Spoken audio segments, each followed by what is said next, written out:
Selamat malam semua saudara-saudari seiman. Hari ini kita akan melihat bagaimana Tuhan menggenapi semua nubuat dari Daniel. Sebelum kita belajar bersama-sama, mari kita satu dalam doa.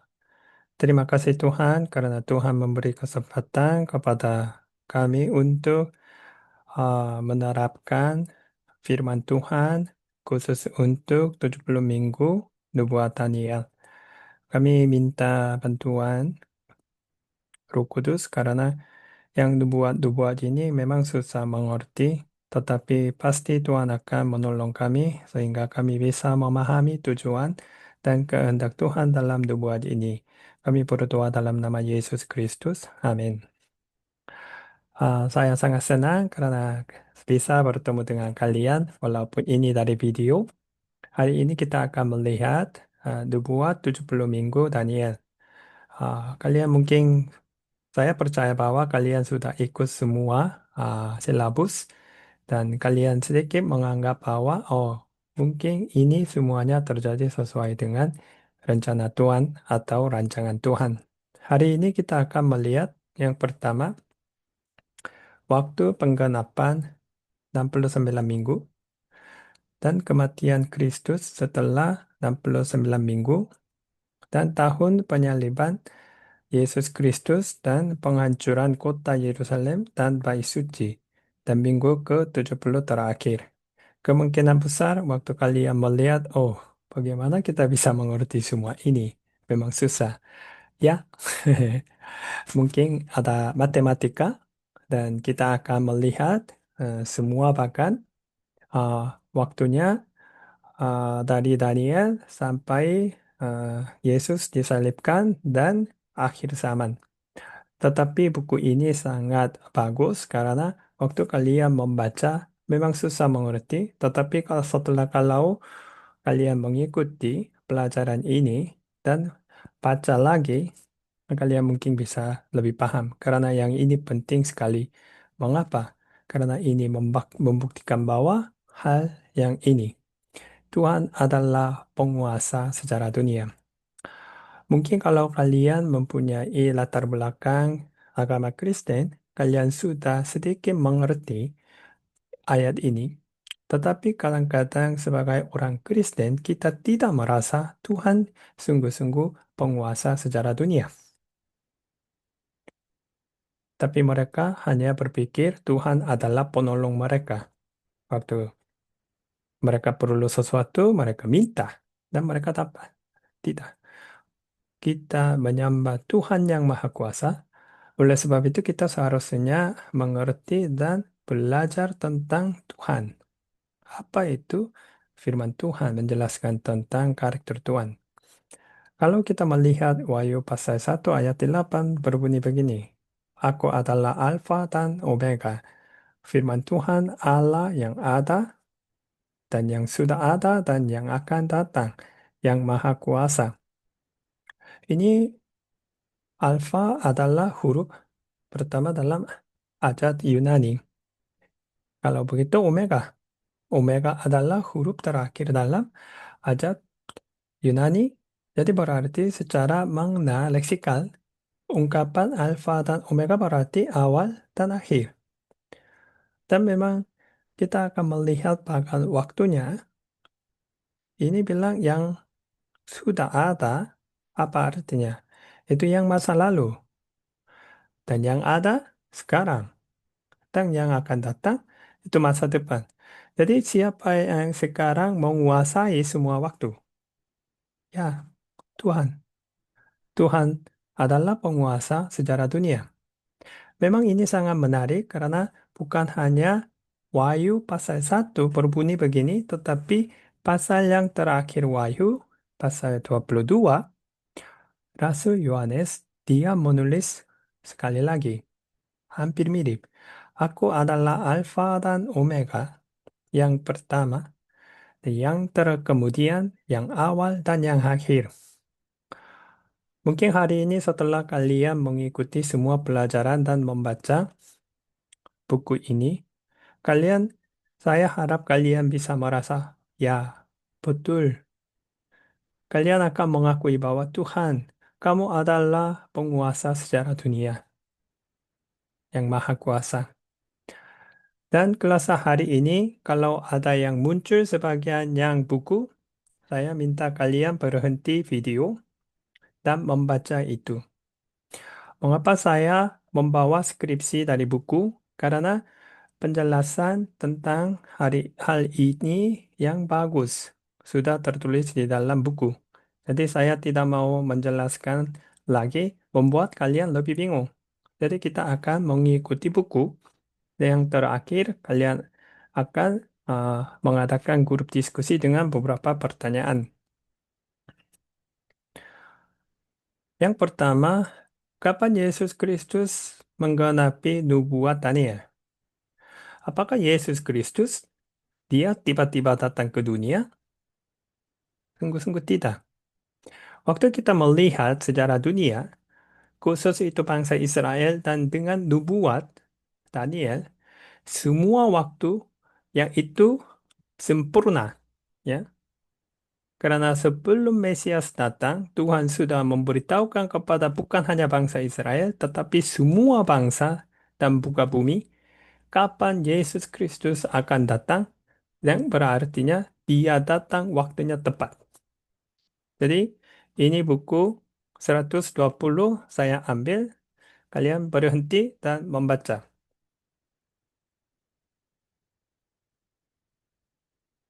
Oke, saya harap kalian mungkin sudah membaca. Yang berikut, kalau kalian sudah membaca teori matematika, kita akan melihat lebih detail tanggal 5 Maret 1444 sebelum Masehi, ketika Raja Artasasta mengeluarkan dekret untuk membangun kembali Yerusalem dan menambahkan 476 tahun dan 25 hari. Maka kita tiba tanggal 30 Maret 33 Masehi. Mungkin kalian bisa membaca lagi.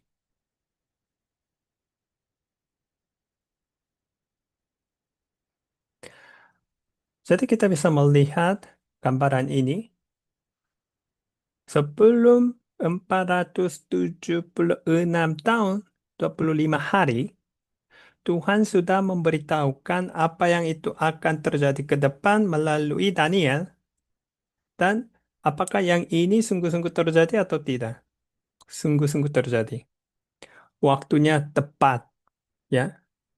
Dan mungkin kalian akan berpikir bagaimana kita bisa melihat yang tanggalnya yang benar, ya. Tanggal 30 Maret yang ini terjadi. Pasti. Dan buku ini menjelaskan lebih detail. Bukan buku ini Alkitab, tetapi buku ini menjelaskan Alkitab ini benar-benar dengan banyak bukti-bukti itu sains. Mungkin kalian bisa berhenti dan membaca bagian ini.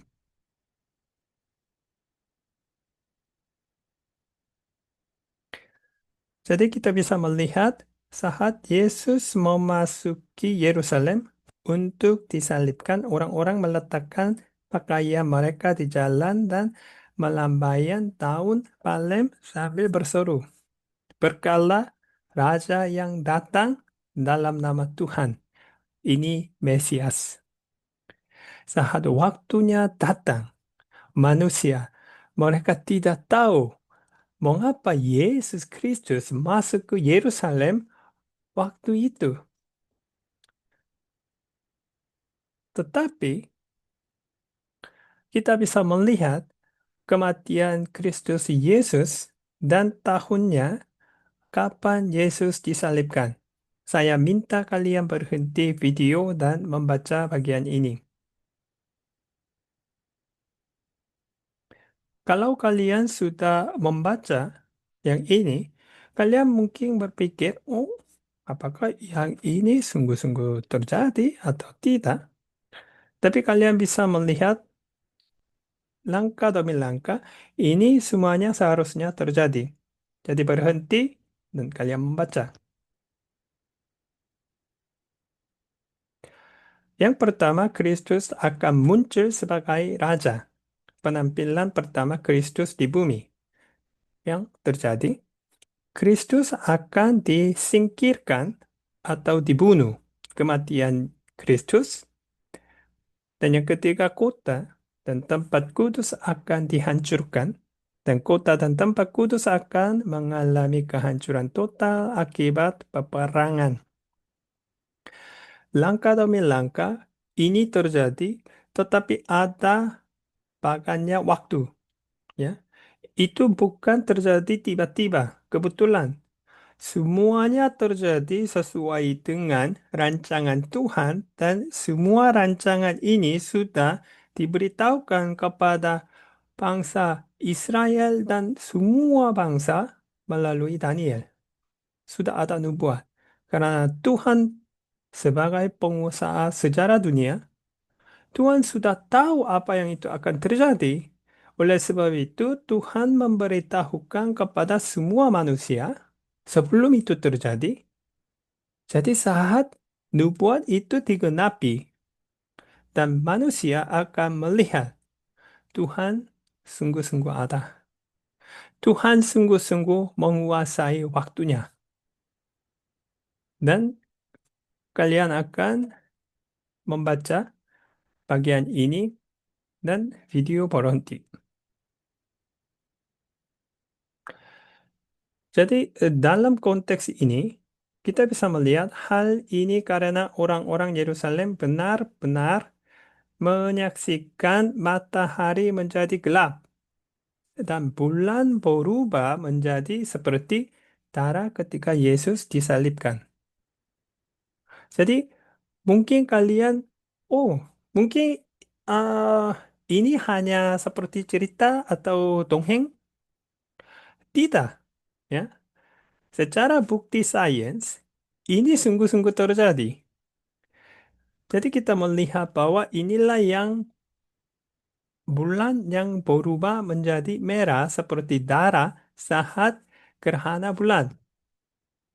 Jadi kalau kalian tahu, kemarin mungkin 2 hari yang lalu, ini terjadi di dunia juga.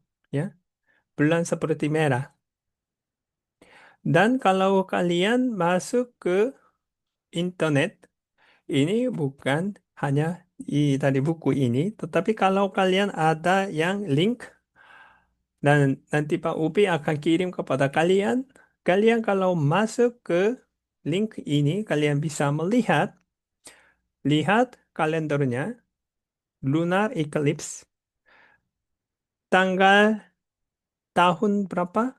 33 April 4, 3. Dan mereka bilang crucifixion of Christ. Ya. Jadi kita bisa melihat itu Alkitab itu bukan dongeng. Alkitab itu yang kebenaran dan sudah dibuktikan dengan bukti-bukti sains. Mengapa Tuhan membuat bukti-bukti di dalam sejarah dunia ini? Karena Tuhan sudah tahu manusia itu keras kepala. Mereka tidak mau percaya Tuhan. Tetapi Tuhan membuktikan bahwa Dia sebagai Maha Kuasa, Maha Tahu, dan memperlihatkan buktinya kepada kita.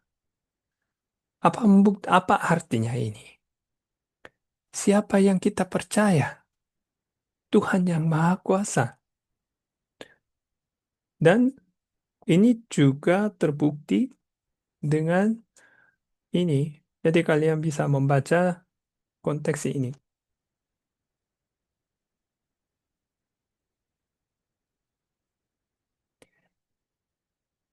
Jadi tanggal 3 April tahun 33 Masehi, inilah yang hari yang Yesus disalibkan.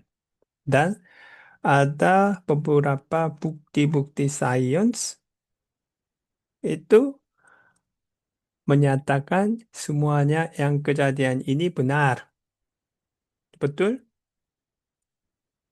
Dan kita akan membaca yang ini. Apa artinya bagi kita? Kalian bisa berhenti dan membaca konteks ini.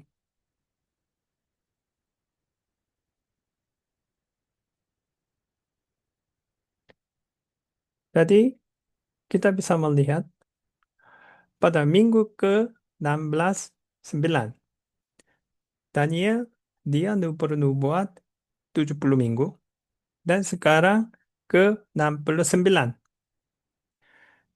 Inilah yang Yesus Kristus melakukan dan kita akan membaca lagi highlight warna kuning. Yesus juga mati di kayu salib sebagai anak domba Allah yang memikul dosa dunia, seperti yang dinubuatkan oleh Musa.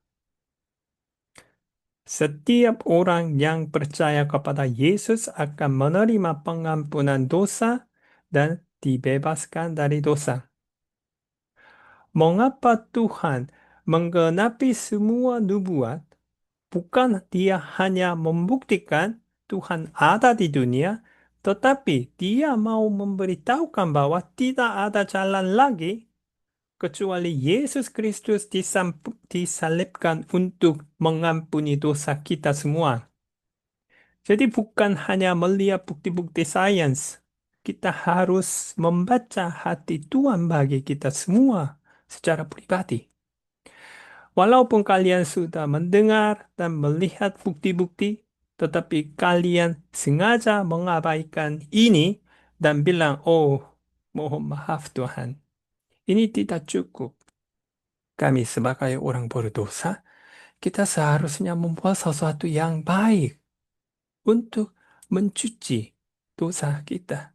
Wow, banyak orang berpikir seperti itu. Mereka apa artinya itu? Kelihatannya memang sopan, kelihatannya bagus. Maaf, Tuhan, kita perlu berusaha karena kita orang berdosa. Tetapi ini artinya terbalik. Yesus Kristus sudah disalibkan untuk mengampuni semua dosa masa lalu, sekarang, masa depan, dan sudah tertulis di dalam Alkitab, tetapi manusia bilang apa? Oh Tuhan, tidak bisa. Ya, walaupun Tuhan bilang itu tidak bisa. Harus ikut apa budaya manusiawi. Budaya manusia, kalau kita tidak akan dapat yang gratis, harus bayar dulu. Jadi itu apa artinya? Mereka tidak percaya bahwa Tuhan sebagai Maha Kuasa. Dan mereka berpikir bahwa mereka harus berusaha untuk menerima keselamatan mereka. Mereka tidak percaya Tuhan. Orang sombong. Mereka tidak akan masuk ke surga. Dan yang keempat, kehancuran Yerusalem juga dinubuat. Kalian bisa membaca Daniel pasal 9 dan ayat 60-26 setelah berhenti video ini.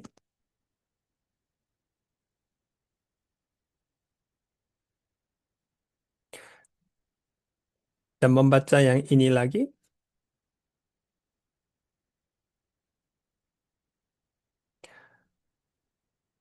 apakah yang ini sungguh-sungguh terjadi? Ya, betul. Walaupun kalian tidak tahu dulu, tapi sekarang kalian sudah tahu apa yang firman Tuhan bilang dan secara dunia membuktikan bahwa yang ini sungguh-sungguh terjadi dan di mana bukti yang ini di kota Roma. Ini gerbang kemenangan Titus di Roma. Karena setelah dia menghancurkan kota Yerusalem, dia menjadi raja kekaisaran Romawi, ya. Dan dia merayakan kemenangan dia, dan inilah yang gambaran yang di atas gerbang kemenangan Titus di kota Roma. Waktu kalian memperhatikan ya gambaran ini, apakah apa yang mereka memikul ya sekarang? Semua yang ini berada di dalam bait suci di Yerusalem. Dan banyak orang sekarang mereka masuki rumah.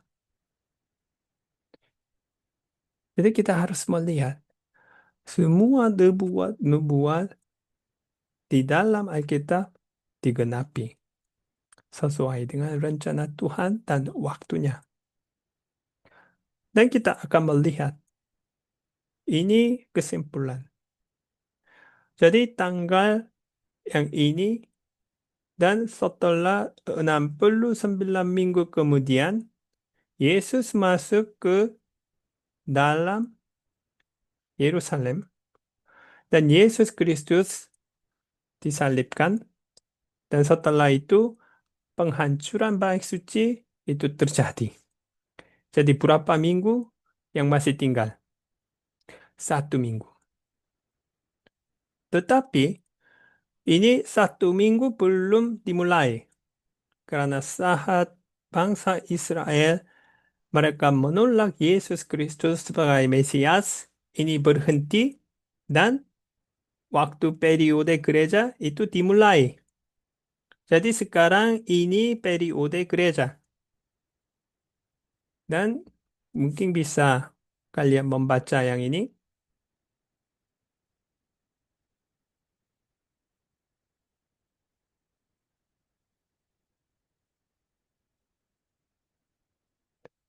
Jadi kita bisa melihat yang berikut langkah demi langkah 69 minggu pencapaian yang ini sudah terjadi ya. Dan sekarang kematian Yesus sudah terjadi, kehancuran Yesus sudah terjadi dan sekarang zaman gereja saat ini. Dan ada 1 minggu yang masih tinggal. Tetapi sebelum yang 1 minggu yang terakhir dimulai, apa yang itu akan terjadi? Perangkatan orang-orang kudus. Karena Yesus, Sang Raja akan datang mengambil, membawa orang-orang Kristen ke dunia, ke surga dulu. Dan setelah itu masa kesengsaraan 7 tahun yang akan dimulai. Inilah yang firman Tuhan yang menjelaskan kepada kita semua. Jadi kalian berhenti video dan membaca yang ini.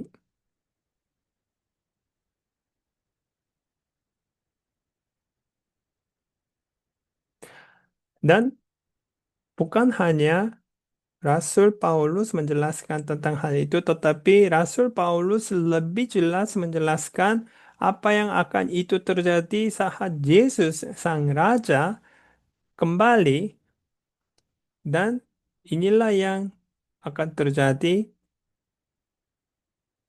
langkah demi langkah. Mungkin kalian bisa membaca konteks ini.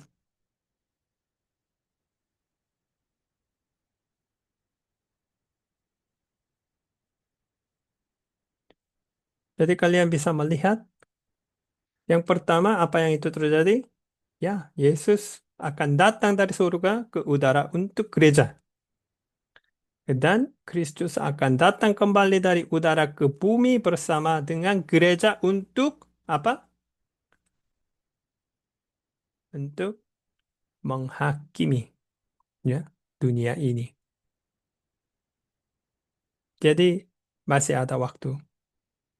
Masih ada waktu kalian bisa percaya Tuhan sebagai Sang Juru Selamat dan dilahirkan kembali menjadi anak Tuhan.